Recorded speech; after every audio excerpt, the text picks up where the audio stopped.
G'day, ajmahari here. Punishment and revenge in borderline personality disorder. What's that all about? And can you handle it? How can you learn to cope with it? Can you learn to cope with it? Commenter asked this question, and I do have an ebook, and I'll put the link in the description of this video and under it. It's called Punishment and Revenge in Borderline Personality Disorder, the Unmastered, Unregulated Talionic Impulse. And it's a ebook that I wrote a long time ago, but still really stands up with the information in it. Commenter left a comment on the video I did kind of recently at the time of recording this, called "Are Borderline Stable Before Relationship Rupture? Was my ex like Sherry Papini?" Which was somebody's more personalized question, the end of that video title. So the commenter begins, "I bought your book, Punishment and Revenge in Borderline Personality Disorder. It seems really good." Well, I'm glad if it's helpful. And the commenter says they have a question. My question is, will it, so in other words, my book on punishment and revenge in borderline personality disorder, will it tell me how to deal with this behavior from the borderline as a loved one or friend? And then they continue, "As I'm in a situation with a woman right now who I'm convinced is mostly borderline, maybe NPD histrionic traits there too." Yeah, there's always that maybe it's more, right? Like BPD's a lot all by itself, but okay. "I don't trust her anymore because of her picking up and dropping me when she chooses. For example, not to text back when I take a half a day to respond, or being colder." The commenter continues, "So I've just had a loss in my family. I'm really sorry to hear that. And it's hugely affected me, and I'm making a commitment to myself to either get away from any toxic people or unacceptable behavior that affects my mental health due to intermittent reinforcement." Well, interesting that the commenter and person with the question here on punishment and revenge in BPD wants to know or makes a statement, that they've had loss in the family, which I'm really sorry to hear about again, and condolences, because when that happens, most people, and especially untreated with BPD, that may be in your life in any relationship type, they're not going to be there for you when this happens to you because they just don't know how to cope with it themselves, which is, just the reason, not an excuse for that. But interesting in this was the commenter said, "So I'm making a commitment to myself to either get away from any," but it doesn't say or, right? So either get away from any toxic people or unacceptable behavior that affects my mental health due to intermittent reinforcement, or, because I think there's an implicit or there. I could be wrong, but it seems like it to me. So, hat into microphone. This is good. First of all, I'd like to say that my book, Punishment and Revenge in Borderline Personality Disorder, the Unmastered, Unregulated Talionic Impulse, will give you a lot of information and understanding about why people with BPD do what they do all around punishment, revenge, and a whole lot of things that go with that. But no, it doesn't tell you how to cope with it, or, I mean, it might say a little bit, but the question was, will my book help someone to deal with behavior from the borderline as a loved one, a friend, a family member? I'm just adding this extra, family member, ex, on, off again in the relationship, recycling, limbo, etc. The book doesn't really deal with helping you with how to deal with the behavior. I mean, it might a little, I don't remember. I haven't looked at it in ages, but that wasn't the real goal. It was more to explain what borderline personality disorder, punishment and revenge is all about, what motivates it, how you can understand it. And why wouldn't I go into more? If I went into a little bit, I don't remember. But why wouldn't I go into more, writing it more specifically for how to deal with it?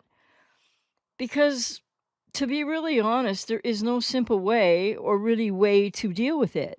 You can't change them. You can't fix them. You can't rescue them. Even if you try to shove them into therapy, or, tell them, like, give them an ultimatum. If you don't go to therapy, I'm out of here. Therapy takes so long for people with BPD who are truly going to work toward engaging it and going through the really difficult work of healing from BPD, which can be done and is not called remission. And I'll have more coming on that. So, no, my ebook, Punishment, Revenge, and Borderline Personality Disorder, does not tell you how to deal with it because it's laying out an in-depth philosophical and real and all the moving pieces of BPD punishment and revenge so you can understand specifically why you have to go no contact, why you have to get out of the relationship, break the trauma bond, which is commenters talking about without mentioning, by the way.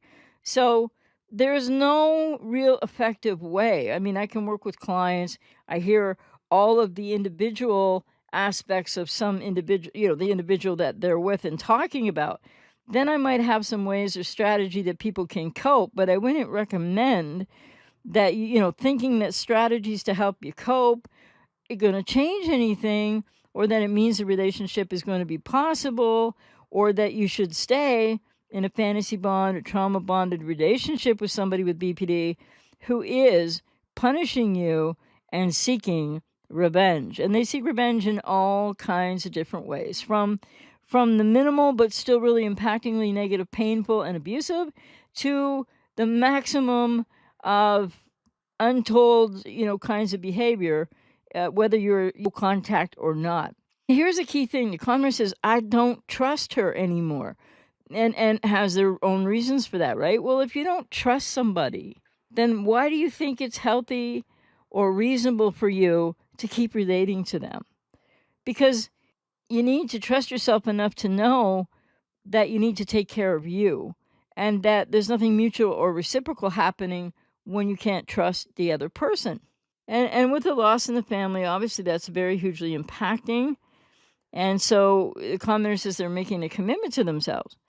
That's great, and that's what you need to do. But it's the either, getaway, or, and the or that you don't put here, but seems like a sentence fragment happened, and maybe you just, maybe, I don't know, there's all kinds of reasons psychologically why people do this in their writing because who knows where the focus really is.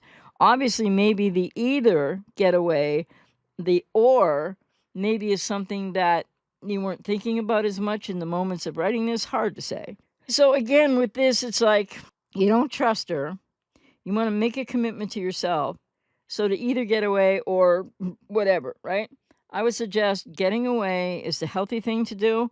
And then the commenter added, get away from toxic people, unacceptable behavior that affects my mental health. And then the commenter specifically says, due to intermittent reinforcement, which is the cornerstone of the experience of people with codependency who can't or are having a lot of difficulty or unsure that even when they don't trust the person anymore, you may have been really hurt in all kinds of different ways. And or yes, if you've lost someone in your family or lost someone close to you, they're not going to be there for you. And that's going to be really difficult.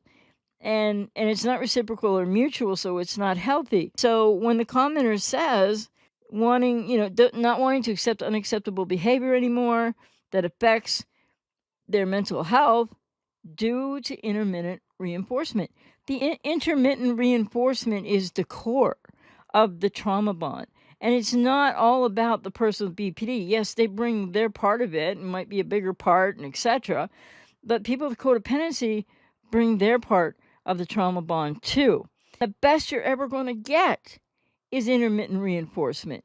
And it usually, as any relationship, friendship with a person with BPD, especially untreated, but somewhere in the middle of some kind of treatment, but it's not really helping them change, heal, or grow to be really relationally healthier and better at relating in general and specific to different types of relationships, then, that intermittent reinforcement is huge. And I would say to anybody in the situation, whether you've thought of it this way or not, it's a core of the trauma bond that you need to get into healing and recovery on your own for, not just pulling away from somebody like this, which is hard to do when there's that intermittent reinforcement that still sometimes can happen.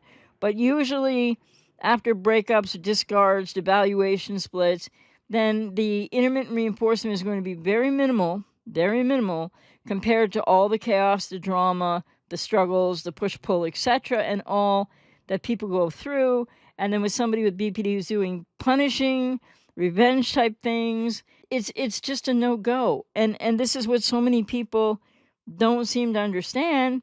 And I'm going to have more coming, by the way, probably on my podcast, and I'm not going to be putting those episodes up here anymore, I don't think, not in full anyway. So let me just insert here, if you would like to be kept up, or if you'd like to keep up with the podcast, because not all the podcast episodes come to this channel, not all the videos here go to that podcast. So please do check out survivingbpdrelationshipbreakup.com, my podcast feed. You go to that website, you can follow, you can join. I don't know if you can comment, maybe. I haven't looked at it recently. I still have a few things to do. I'll be doing some blogging over there. But when you go to survivingbpdrelationshipbreakup.com, it'll be in the description box and or pinned under the video, you will get not only the feed for my podcast, so you can select, to follow there or follow wherever you follow podcasts, or you can go to that site and you'll see all the feed of my podcast and all the feed of all the YouTube videos. It's kind of the best of both worlds. And if you feel like watching a video, you can. And if you feel like, no, I'd rather listen to a podcast episode, it's all right there for you. survivingbpdrelationshipbreakup.com. And I'm out here to work with you if I resonate with you. And of course, on one side or the other of me, you'll see the website associated with where you can go to purchase and book sessions. Punishment and revenge and BPD and the push-pull, all the many ways that it manifests, not always exactly the same for all people with BPD. It is a big part of what people with BPD bring to trying to have relationships and trying to relate that isn't healthy, that is toxic, that is the core of the trauma bond. And people with codependency coming along with all kinds of issues, maybe not knowing you have codependency, and from childhood woundedness, family of origin issues, that's very different for everybody as an individual with that as well. And the intermittent reinforcement is part of why people can't break the trauma bond and why you need help and therapy to do that. And I'm out here to work with you if I resonate with you, because it's not all about that person with BPD, the ex-friend, a family member, whoever. It's not all about that person. You need to know more about how did you get on the hook of the intermittent reinforcement of somebody with BPD and these fantasy unhealthy bonds, and why you can't make a decision, as this commenter seems close to wanting to make, but there's the or part, right? Either get away from this intermittent reinforcement and how they're experiencing it, so that they can make a commitment to themselves to take care of themselves, especially at a time of loss. But everybody needs to make this commitment to self, hopefully sooner rather than later, whether you have a loss at the moment and that's hard to go through and that's tragic, or not, because you're losing yourself. So in a way, there is a loss happening there, even apart from a loss of someone in your life, which is, of course, a major thing and very sad and tragic and a lot to cope with. So I think that for people still wanting to understand more about punishment and revenge and BPD, I have the initial video that I did a long time ago now, still on this channel, called Punishment, Revenge, and Borderline Personality Disorder, essentially when I was introducing the ebook way back. I've done a couple other videos on this topic, but don't forget, the intermittent reinforcement is the hook, so to speak, that you unknowingly bit in the beginning of the relationship, whether it's a friendship, significant other, whatever. And you bit that hook to try to figure them out, try to understand them, try to give, try to make them happy. And you can't make a person untreated with BPD happy because they're just not happy. And they don't know themselves, and they don't know what they want, and they don't know what they need. And so with the push, there can be so much punishment and revenge. A lot of it can be, even if it's only verbal, it's very, very wounding and impacting. And it just, if someone does have any self-esteem, self-trust, the self-respect, it's going to pull that out of you. You're going to lose it because you're abandoning yourself to continue to try to change this person with BPD. And so that's why The ebook doesn't really tell you how to do that because essentially there isn't a way to do that. And you need to take care of yourself.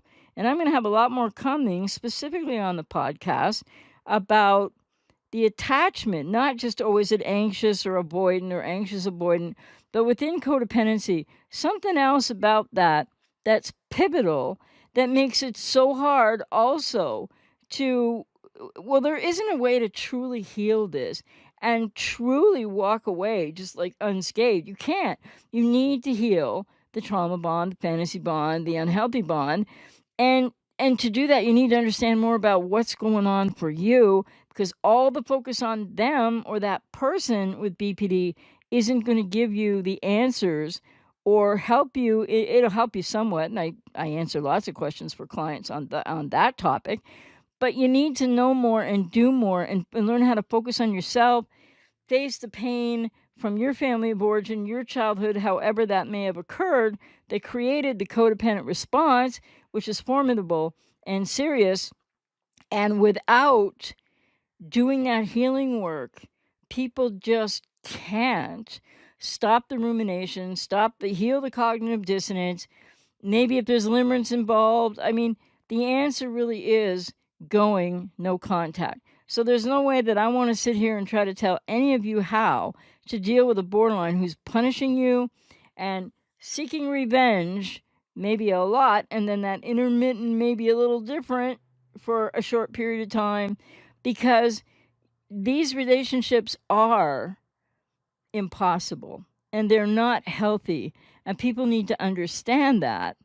And yeah, I don't want anybody to purchase my ebook on punishment, revenge, and BPD thinking it's going to give you a recipe how to change the borderline, because that would be totally inauthentic of me. That is not what my messaging is about at all.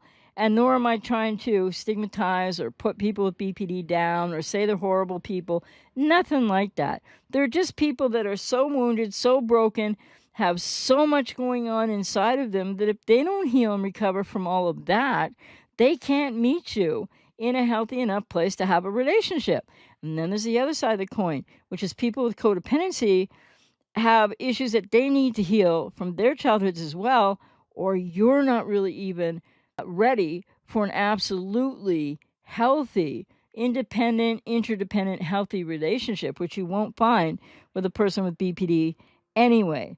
So, yeah, remember to check out, I got so much more coming on the podcast, survivingbpdrelationshipbreakup.com. You can get the feed for this channel and the feed for the podcast. Hope that was helpful. Punishment and revenge in BPD is as core to the struggles of borderline personality as the approach avoidance conflict, the push, pull, the how come, like they end up splitting over things that don't make any sense, because it's not really all in the here and now like it seems, and it isn't your fault, and it usually has next to nothing to do with you when they get these triggers and then emotionally dysregulated, and to whatever degree they experience that, maybe age regression, dissociation, not always, but all of that is them unconsciously continuing to experience the repetition compulsions in the fragmentation of a lost self in borderline personality disorder. Extremely excruciatingly painful for them, and it becomes extremely excruciatingly painful for anyone around them, not necessarily because they want to hurt people, but because until and unless they can heal and recover in transference-focused psychotherapy is the best. DBT is not going to provide this recovery for people with BPD. They need to give it a good 5 to 8 to 10 to sometimes 15 years. And if they're not willing to do that, and all this remission talk, and no, they don't age out, and remission isn't like recovery and healing from BPD, which, by the way, BPD needs no cure. As psychiatry goes on and on about, it does not need a cure. It needs the process of healing and recovery, which takes years. And the best modality for people with BPD is transference-focused psychotherapy. And this is why I am sure that I am correct when I tell you, you don't trust the person anymore. You've been hurt by the person. They're not there for you. They can't be mutual, reciprocal. All the push-pull, then the punishment, revenge on top of it. The intermittent reinforcement is only the hook that keeps you going back. I mean, there's other things that people get hooked by too, but you need to know what is that so you can undo it. And metaphorically speaking, take it out of your mouth, right? And be free then to move forward in your life without all of the agony of being discarded, being ghosted, or the breakup, or when you're trying to decide if you need to go no contact from them or not. Hope that was helpful. Take care.